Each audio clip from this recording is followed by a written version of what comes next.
오늘부터 예배소서 다시 시작을 합니다. 이제 예배소서 2장 오늘 본문 말씀인데요. 오늘 예배소서 2장 1절부터 10절의 말씀은 구원받기 전의 모습과 구원받은 이후의 모습, 이것을 분명하게 보여주고 있는 말씀이다. 그렇게 이해를 하시면서 오늘 본문을 보시면 되는데요. 오늘 첫 구절에 이렇게 시작을 합니다. 그는 허물과 죄로 죽었던 너희를 살리셨도다. 그 전에는 허물과 죄로 죽었었다. 구원받은 이후로는 살리셨다. 이렇게 표현되어 있는 것이죠. 그러니까 죽었던 자로서 살았던 삶의 모습은 어떤 모습이었는가 하는 부분을 이제 2절과 3절을 통해서 설명해 주고 있고요. 4절 이후로는 이제 하나님의 구원의 내용과 구원받은 이후의 그 모습들을 언급을 하고 있습니다. 오늘 본문 말씀 특별히 2절을 보면은 이렇게 시작을 합니다. 그때에 이 그때라는 것은 허물과 죄로 죽었을 그때를 의미합니다. 허물과 죄로 죽었을 그때에 특징들이 몇 가지 나타나는데 따르다라고 하는 동사를 통해서 설명을 하고 있어요. 이렇게 되어 있습니다. 2절 3절에 보면은 세상 풍조를 따르고, 그러니까 우리가 죽었을 때에는 세상 풍조를 따르는 모습으로 살고 있었다는 것이죠. 그리고 또 공중의 권세 잡은 자를 따랐으니 이렇게 되어 있어요. 공중의 권세 잡은 자는 사탄을 의미합니다. 그래서 우리가 죽었을 때는 사탄을 따랐다, 이렇게 표현을 하고 있는 것이죠. 그리고 또 하나는 육체의 욕심을 따라 지내며, 이렇게 됐어요. 육체의 욕심, 그죠? 우리의 탐욕과 욕심에 따라서 살았다. 이것이 바로 구원받기 이전에 죄 안에 있었던 인생의 모습을 묘사를 하고 있습니다. 이렇게 살다 보니까는 결과적으로 어떤 모습이 되었느냐, 그 부분들을 이 두 가지로 표현하고 있는데, 하나는 불순종의 아들이라고 표현하고 있어요. 누구에게 불순종하는 거예요? 하나님께 불순종하는 아들로 산다는 거예요. 누구를 따르다 보니까? 공중의 권세 잡은 자를 따르다 보니까는 당연히 하나님께는 불순종하는 자로 살아갈 수밖에 없는 것이죠. 그래서 불순종의 아들이라는 그 표현을 하고 있고요. 그리고 3절에 보면은 본질상 진노의 자녀가 되었다, 이렇게 표현하고 있어요. 결과적으로 하나님께 불순종하는 아들이 되어지다 보니까는 결과적으로 어떻게 되는 거예요? 하나님의 진노를 받게 되는 것이죠. 심판의 대상이 되어지는 것이죠. 이것이 바로 하나님을 떠난 인간의 모습, 하나님을 떠나 있었던 인간의 모습, 또 하나님이 없는 세상의 모습을 묘사하고 있는 내용이라고 할 수가 있는 것이죠. 그러면 왜 인간은 하나님을 떠날까? 하나님 없이도 살 수 있다고 그런 착각 속에 있을까? 성경을 보게 되면은 특별히 구약 성경을 보게 되면은 두 가지 아주 중요한 요인을 이야기를 합니다. 인간들에게는 교만이 있어요. 근데 그 교만이 어떤 교만이냐면은 하나님 같이 되고 싶은 교만. 하나님 같이. 아담과 하와가 그 타락할 때, 불순종할 때에 사탄, 뱀이 와서 부추긴 것이 뭐예요? 저 선악과를 따면은 눈이 밝아져서 하나님 같이 될까 하노라. 하나님 같이 된다. 거기에 홀딱 넘어간 것이죠. 그리고 이후에 또 그 사건이 재현이 되어지게 되는데, 그 사건이 뭐냐면은 바벨탑 사건이에요. 바벨탑 사건도 결국은 뭐예요? 하나님 없이, 아니면 내가 그냥 하나님 같이 되고 싶은 거 아니야. 꼭대기로 올라가서 하나님 도움 없이도 우리의 뜻대로, 우리의 능력으로 한번 살아보자. 이것이 바로 바벨탑 사건이었지 않습니까? 이 부분, 하나님 같이 되려고 하는 그 교만함이 자꾸 하나님으로부터 멀어지게 하고, 하나님으로부터 떠나게 하고, 하나님 없이 살 수 있다고 자꾸 부추기는 것이죠. 또 하나의 모습은 그 우상에 대한 말씀이 성경에는 굉장히 많이 언급이 되어지고 있어요. 그리고 이 우상을 섬기는 것에 대해서 하나님께서 아주 과민하게 반응하고 계심을 볼 수가 있습니다. 왜 우상의 문제가 그렇게 하나님께서 심각하게 반응을 하시느냐? 하나님의 자리에 누구를 대신 올려놓는 거예요? 우상을 대신 올려놓는 거예요. 하나님의 자리에 세상을 올려놓는 거예요. 세상이 좋은 것들을. 그러니까 하나님께서 화가 나실 수밖에 없는 것이죠. 하나님의 자리에 하나님을 모셔야 되는데 그렇지 않게 되니까는 인간의 불행이 다가올 수밖에 없는 것이에요. 이 부분은 출애굽 시대에도 잘 나타나고 있어요. 출애굽 시대에도. 그러니까 출애굽 시대에도 결국은 뭐예요? 하나님을 자꾸 잃어버리고 하나님의 자리에 자꾸 다른 것을 올려놓으려고 그러는 거예요. 특별히 왕국 시대에 보면은 더더욱 그렇습니다. 왕국 시대에 보면은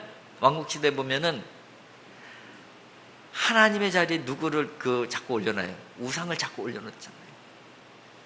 우상은 세상에 좋은 모든 것이라고 이해를 하시면 돼요. 하나님보다 세상 것이 더 좋아 보이고, 하나님보다 세상 것이 더 능력 있어 보이고, 하나님보다 세상이 나에게 더 답을 줄 것 같아. 그게 바로 우상이잖아요. 그게 바로 우상. 두 가지 부분이에요. 하나는 하나님 같이 되고 싶은 마음, 교만이죠. 그리고 하나님의 자리에 다른 것을 대신하여 놓는 것, 이게 바로 우상인 것이에요. 그래서 점점 하나님과 멀어지게 되는 것이죠. 하나님과 멀어지게 되는. 그런데 이 성경의 역사만 자꾸 하나님과 멀어지는 그 역사가 일어나는 것이 아니라 온 인류의 방향이 하나님 없는 세상으로 향하고 있다는 거예요.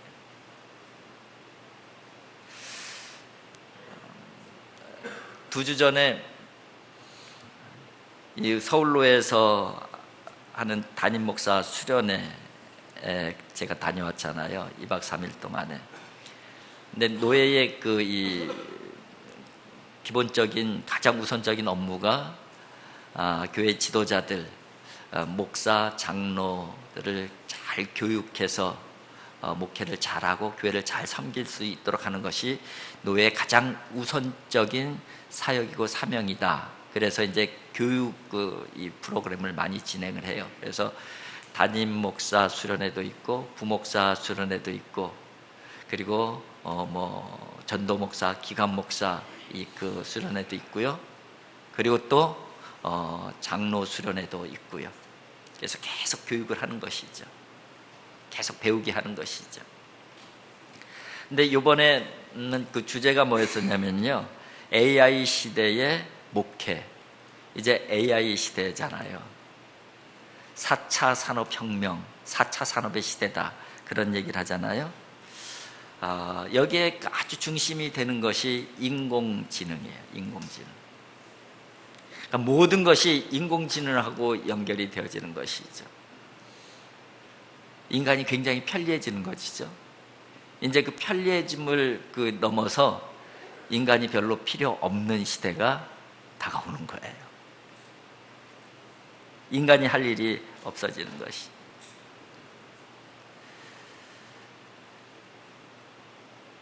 그런데 이 AI 시대가 굉장히 급속도로 빨리 진행이 되어지고 되어진답니다. 이 4차 산업혁명을 이제 문턱을 넘었다, 그런 표현을 하더라고요. 이제 문 앞에 있어요. 그러니까 앞으로 어떻게 이제 세상이 변할지 모르는 거예요. 지금도 어마어마하게 그 발전이 되고, 이 인공지능이라든가 4차 산업 이런 것들 갖다 정확하게 이해하는 사람이 없대요. 부분적으로는 전문가가 있더라도 이 전체적으로 그 의미를 제대로 파악하고 이 선명하게 아는 사람이 없대요. 그만큼 어마어마한 이 속도로 이 발전이 되어지고 있는 것이죠. 강사 중에 한 분인 실천신학대학원의 조성돈 교수가 이런 얘기를 합니다. 우리는 지금 4차 산업혁명의 문 앞에 서 있다. 이것이 무엇을 의미하는지에 대해서는 아직도 선명하지 않다. 그러나 아주 정확한 것 하나가 있는데, 그것은 그 속도가 상상을 뛰어넘고 있다는 것이다. 상상을 뛰어넘고 있대요. 진짜 그렇더라고요. 그쪽에 그 최고의 전문가들 모셔갖고 강의했는데, 우리가 상상할 수 없는 일들이 지금 벌어지고 있고 앞으로 벌어질 것으로, 곧 벌어질 것으로 예견되어지고 있는 것이죠. 속도는 점점 가속도가 붙어서 급속하게 빨라지는 거예요, 이 변화는. 우리가 보통 4차 산업 하면은 1차, 2차, 3차가 있다는 거잖아요. 1차 산업은 18세기에 이제 그 증기기관이 그 발명이 되어지면서 기계화, 이것이 바로 1차 산업혁명이에요.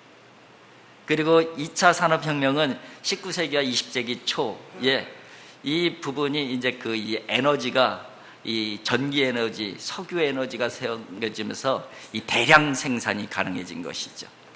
이게 바로 산업화, 이 2차 그 혁명, 산업혁명의 그 내용인 것이죠. 3차 산업혁명은 20세기에 이제 그 들어오면서 컴퓨터, 인터넷, 이것이 이제 그 생겨지게 되면서 이 정보화, 이것이 바로 이 3차 산업혁명인 것이죠. 이제 4차 산업혁명이 그 도래했는데, 그것은 바로 이 인공지능, 빅데이터, 이런 것들을 통해서 이제 어마어마한 시대가 그 도래하고 있다는 거예요. 근데 이 그 발전하는 속도를 보게 되면은 1차 산업혁명이 증기기관 발명한 그 2차 산업이 지금부터 250년 전이에요. 250년 전에 100년 후에 2차 산업혁명이 일어났고, 또 100년이 지나서 3차 산업혁명이 일어났고, 그리고 불과 한 50년이 지난 다음에 제4차 산업혁명이 일어난 거예요. 그런데 이 1차 산업혁명 이전에 또 다른 혁명이 하나 있었는데, 그 혁명이 뭐냐면은 농업혁명이에요. 농업혁명. 그 전에는 인간들이 수렵과 채집으로 의해서 삶의 기반이었었는데, 이 곡식을 생산해 내면서 농업이 시작이 되어지면서 정착하게 되어지고, 지금 그 혁명이, 농업혁명이 장장 만년 동안 기반이 되어진, 인류의 기반이 되어진 그런 것이라고 얘기를 해요. 그리고 만년이 지난 그 시점에 1차 산업혁명이 시작됐는데, 그러면은 또 한 단계 산업혁명이 넘어가려면 1만 년이 지나야지 또 일어나야 될 텐데, 불과 100년이 지나서 또 일어난 거예요. 또 100년이 지나니까 또 한 번의 그 단계가 넘어간 거예요. 이제 50년이 지나니까 또 그 4차 산업혁명이 일어난 거예요. 가면 갈수록 압축적으로 굉장한 속도로 발전이 되어지고 있다는 것을 단적으로 이 역사가 보여주고 있는 것이죠. 그런데 이렇게 빠르게 진행되어지다 보니까는 뭐가 생겨지게 돼요? 부작용들이 생겨지게 되는 거예요. 뭐든지 빠르게 되면은 뭔가 부작용들이 많이 생기잖아요. 그러니까 그 인류 가운데도 그렇고, 또 우리나라는 더 빨라요. 그러다 보니까는 더 많은 그 부작용들이 생겨지는 것 같습니다. 근데 이게 어느 정도로 빨리 진행이 되어지냐면, 특별히 인공지능이 인간의 능력을 뛰어넘는 것을 특이점이라고 그렇게 표현을 하는데, 이 특이점, 그러니까 인간의 능력을 뛰어넘는다는 것은 이제 이 데이터, 지식적인 것뿐만 아니라 그 지혜의 부분까지 상상하고, 그죠? 이 허구를 만들어내고 이런 것까지, 또 감정까지 다 인공지능이 인간을 뛰어넘는 그 시점을 특이점이라고 그래요. 근데 그 인간을 뛰어넘는, 인공지능을 뛰어넘는 그 특이점이 언제쯤 도래할 것 같아요? 한 세대가 지나면은 인공지능이 인간을 뛰어넘는데요. 한 세대면 30년. 앞으로 여러분들이 살고 있는 이때에, 살아계시는 그 시점에 인공지능이 인간을 완전히 뛰어넘는 그런 그 시대가 온다는 것이죠. 무시무시한 속도라고 할 수가 있습니다. 그런데 이런 시대가 되게 되면은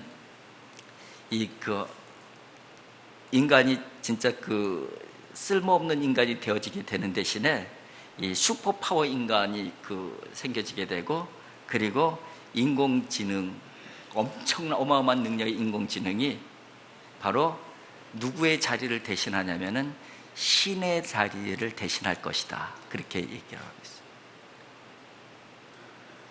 왜냐하면 이런 것들이 모든 것을 다 알고 있어요. 모든 것을 해결할 능력이 있어요. 모든 것을 가능하게 해요. 심지어는 인간이 불멸의 인간까지 만들어내는 거 다 기계로 다 고쳐내니까. 그리고 유전자를 조작해 갖고선 어마어마한 이 천재가 만들어지고, 슈퍼 인간들이 만들어지고, 그러니까 상상할 수 없는 일들이 벌어진다는 거예요. 그러면은 지금 어디로 향하고 있는 것인가? 이 세상은 어디를 향해서 그렇게 빠르게 달려가고 있는가? 이 세상은 하나님 없는 세상, 더 정확하게 표현하면 하나님이 필요 없는 세상으로 지금 향하고 있다는 거예요. 근데 이 물결이 엄청난 그 파고로 지금 우리에게 지금 몰려들고 있다는 것입니다. 막아낼 수가 없다는 걸 막아낼 수가. 그럼 이런 상황 가운데에 교회는 어떻게 존재해야 되고, 이런 상황 가운데에 목회자들은 어떻게 목회를 해야 되는가, 이런 부분들에 대해서 고민하고 공부를 한 것이죠. 그런데 조성동 교수님이 강의를 하면서 말미에 이런 결론을 내리더라고요. 사진을 2장을 보여줬어요. 한번 사진 준비된 거 한번 보여주시겠어요? 예. 자, 한번 저게 뭐 같아요? 저게 편의점이랍니다. 한강 강변에 만들어진 그 편의점인데, 근데 그 건물에 보면은 기둥이 있잖아요. 기둥 4개가 이렇게 있죠, 사방에. 저 기둥이 뭔 것 같아요? 홍수가 나갖고 홍수가 물이 확 들어들면은 그냥 저 기둥이 없으면 쓸려 나갈 거 아니에요, 저 건물이. 저 기둥이 홍수가 와도 쓸려 나가지 않게 받쳐주는 거래요. 받쳐주는 거. 그런데 저게 그냥 고정만 시켜주는 게 아니라 물이 확 들어오면은 이 건물은 쓸려 나가진 않고 뜨는 거예요. 붕 뜨는 거예요. 하면 그 다음 이렇게 되는 거죠. 물이 확 들어왔어요. 그 기둥을 타고 건물이 물 위로 쭉 뜨는 거예요. 앞으로의 그 하나님 없는 시대에 이 엄청난 이런 그 물결이 우리에게 몰려드는데, 이거를 막아낼 재간이 없다는 거예요. 막는다고 막아지는 것도 아니라는 거예요. 그럼 우리가 어떻게 해야 되느냐? 떠야 된다는 거예요. 근데 떠도 쓸려 내려가면 안 되잖아요.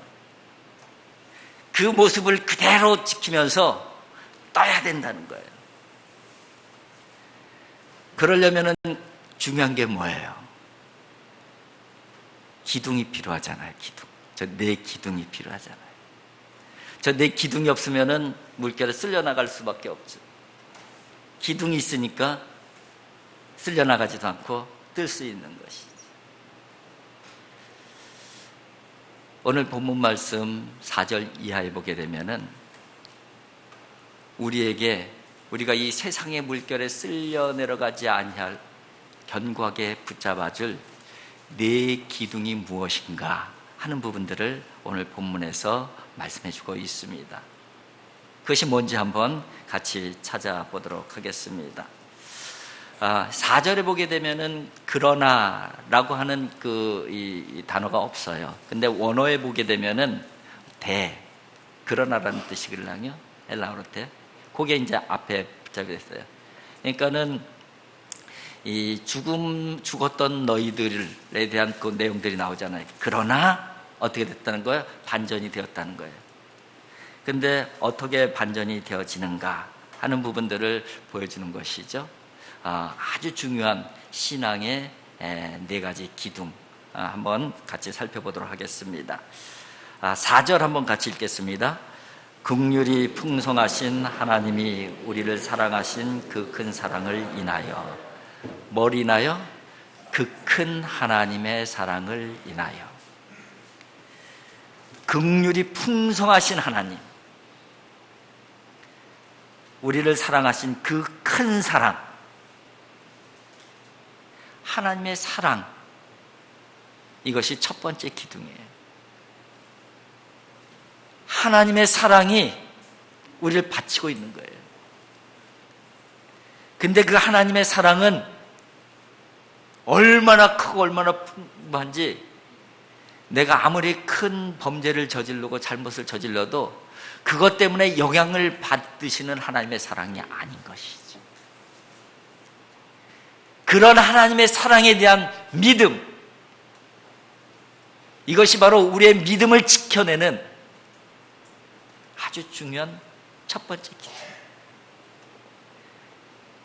여러분, 하나님께서 저와 여러분들을 사랑하신 줄 믿습니다. 그게 분명해야 돼요. 이게 흔들리기 시작하면은 이 엄청난 세상의 풍랑 가운데 견뎌낼 수가 없는 것이죠. 두 번째 기둥은 5절과 6절을 통해서 표현하고 있어요. 5절 6절 같이 읽겠습니다. 허물로 죽은 우리를 그리스도와 함께 살리셨고 너희는 은혜로 구원을 받은 것이라. 또 함께 일으키사 그리스도 예수 안에서 함께 하늘에 앉으시고. 함께라는 단어가 반복이 되어지죠. 함께. 근데 누구와 함께? 그리스도와 함께 살리셨고, 6절에 보면 또 함께 일으키사 그리스도 예수 안에서 함께 하늘에 앉히시니. 그리스도 함께 살리셨고 일으키셨고 하늘에 앉히셨다. 그리스도 함께, 그리스도를 살리셨다는 것이잖아요. 그런 것처럼 우리를 살리신다는 것이잖아요. 근데 여기 전제되는 것은 뭐예요? 그리스도를 살리셨다는 의미는 뭐냐? 그리스도께서 죽으셨다는 것이 전제되는 거예요. 그 죽으심은 뭐예요? 십자가에 죽으시네. 십자가에. 또 하나의 기둥은 십자가의 기둥이에요. 십자가. 사도 바울의 고백, 십자가의 신학에 대해서 가장 잘 정리한 사람이 바로 사도 바울이잖아요. 한번 사도 바울의 고백을 몇 구절 읽어드릴 테니까 한번 들어보세요. 갈라디아서 2장 20절입니다. 내가 그리스도와 함께 십자가에 못 박혔나니 그런즉 이제는 내가 사는 것이 아니요 오직 내 안에 그리스도께서 사시는 것이다. 내가 그리스도와 함께 십자가에 못 박혔다. 이것이 고백 하나이고, 두 번째 고백은 골로새서 1장 24절입니다. 나는 이제 너희를 위하여 받는 괴로움을 기뻐하고 그리스도의 남은 고난을 그의 몸된 교회를 위하여 내 육체에 채우노라. 성도들을 위해서 받는 괴로움을 기뻐한다. 그리고 그리스도의 남은 고난을 내 육체에 채운다. 뭐를 위해서? 그리스도의 몸된 교회를 위해서. 그렇게 고백을 한 거예요. 두 번째 고백이고요. 또 하나 말씀을 드리면 로마서 6장 8절에는 이렇게 고백합니다. 만일 우리가 그리스도와 함께 죽었으면 또한 그와 함께 살 줄을 믿노니. 어떤 믿음이 있는 거예요? 그리스도와 함께 죽으면 그와 함께 산다는 분명한 믿음을 고백하고 있는 것이죠. 이것을 한번 다시 정리를 해보면 이렇습니다. 세 가지를 정리할 수가 있어요. 나는 그리스도와 함께 십자가에 못 박혔다.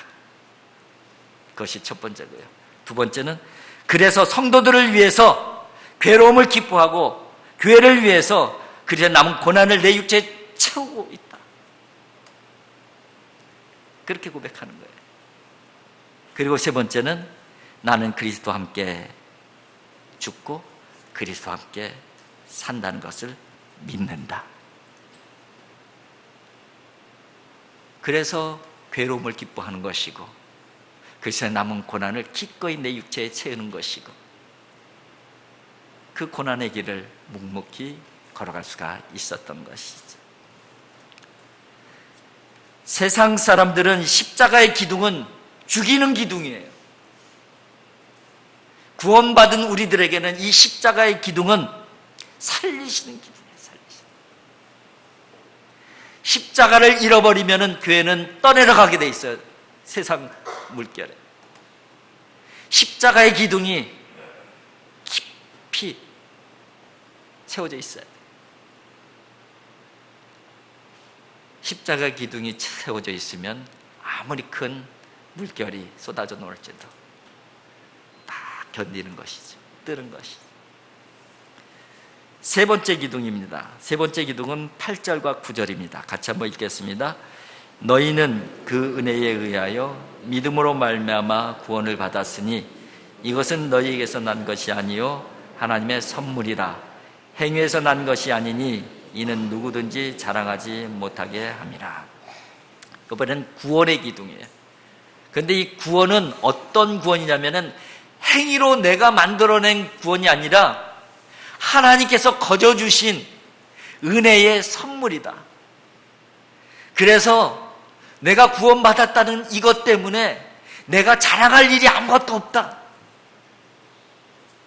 왜? 내가 한 일이 아니기 때문에. 구원받은 감격이 있게 되면은 자랑은 사라지고 감사만 생겨지겠죠. 구원받은 기쁨, 그 구원이 전적인 하나님의 은혜의 선물이라는 그 감격이 있으면은 자랑은 사라지고 기쁨만 남아있겠죠. 견고한 구원의 기둥은 우리 믿음의 사람들의 기쁨의 뿌리예요. 감사의 뿌리예요. 구원의 감동이 내 안에 살아있는 사람은 그래서 감사할 수 없는 상황 가운데서도 감사할 수 있는 것이고 기뻐할 수 없는 상황 가운데서도 기뻐할 수 있는 이유는 그 깊이에 뭐가 있는 거예요? 구원의 감격이 있는 거예요. 또 하나의 기둥은 뭐예요? 구원의 기둥이죠. 거저받은 구원의 기둥. 네 번째 기둥입니다. 10절 같이 읽겠습니다. 우리는 그가 만드신 바라 그리스도 예수 안에서 선한 일을 위하여 지으심을 받는 이 일은 하나님이 전에 예비하사 우리로 그 가운데서 행하게 하려 하심이라. 그리스도 예수 안에서 선한 일을 위하여 지으심을 받은 자니. 하나님께서 우리를 만드셨는데 왜 만드셨다고요? 선한 일을 하라고. 선한 일을 하라고. 선한 일을 해야지만이 우리는 우리의 존재 가치를 느끼게 돼 있어요. 지난주에 이 현대 심리학의 3대 거장 중에 한 사람 말씀드렸죠. 아들러라고 하는 사람. 이 부분이 개인 심리학의 그 설명하는 3대 키워드 중에 하나가 공동체 감각에 대해서 말씀을 드렸잖아요. 그 공동체 감각을 설명하는 그 세 가지 개념인데 그 중에서 하나가 뭐예요? 타인 공헌. 타인에게 공헌을 해야지 내가 가치 있는 존재로 느낀다는 거예요. 근데 하나님께서 그렇게 만드신 것 같아요. 오늘 본문을 보니까 하나님께서 우리를 만드신 이유를 선한 일을 하게 하기 위해서 만드셨다. 그래서 우리 선한 일을 안 하면은 내 존재 가치를 못 느낄 수밖에 없겠죠. 선한 일을 하면은 내 존재 가치를 느끼게 되겠죠. 왜? 하나님께서 그렇게 우리를 창조하셨으니까, 그렇게 우리를 만드셨으니까. 우린 그래서 선한 일을 하면서 살아야 돼요. 선한 일을 하면서 살아야지 자신감도 생기는 것이고, 내가 가치 있는 사람이라고, 내가 쓸모 있는 사람이라고 그렇게 당당하게 살아갈 수가 있는 것이. 그런데 선한 일이란 게 어떤 일일까? 선한 일은 하나님께서 하시는 일이에요. 오늘 본문 중심으로 하나님께서 하신 일이 뭐예요? 죽었던 너희를 살리셨도다. 하나님의 일은 죽은 자를 살리시는 일이에요. 그 일이 선한 일이에요.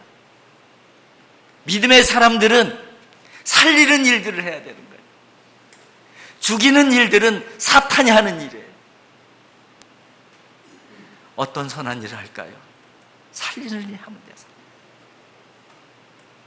기분을 살리고, 기를 살리고, 몸을 살리고, 생명을 살리고, 살리는 일을 하는 것. 이게 바로 선한 일이고, 이게 바로 하나님께서 하십니다. 그러면 하나님께서 왜 어떻게 살리시는 일을 했을까? 이 살리시는 일을 하신 하나님의 마음은 어떤 마음이셨을까?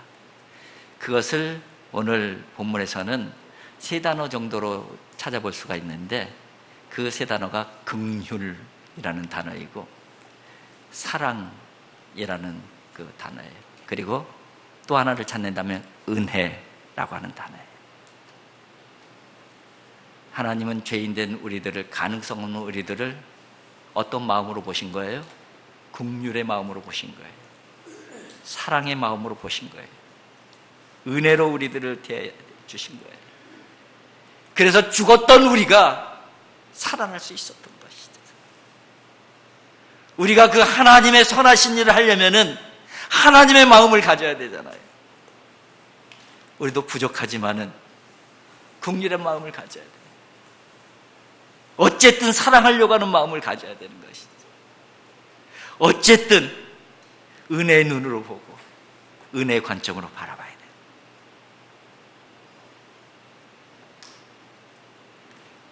그러면은 우리는 정말 어마어마한 그 물결, 세상의 물결, 밀려드는 세상의 풍조에서도 견뎌낼 수가 있는 것이고, 공중의 권세 잡은 자고 사탄의 지변 공격에서도 우리는 건재할 것이고, 우리 안에서 끝없이 솟아나는 욕심과 탐욕을 극복해내게 할 수 있는 것이죠. 그렇게 하나님께서는 우리를 지켜내시는 거예요. 하나님께서 이 4가지 기둥을 우리들에게 세워주셨습니다.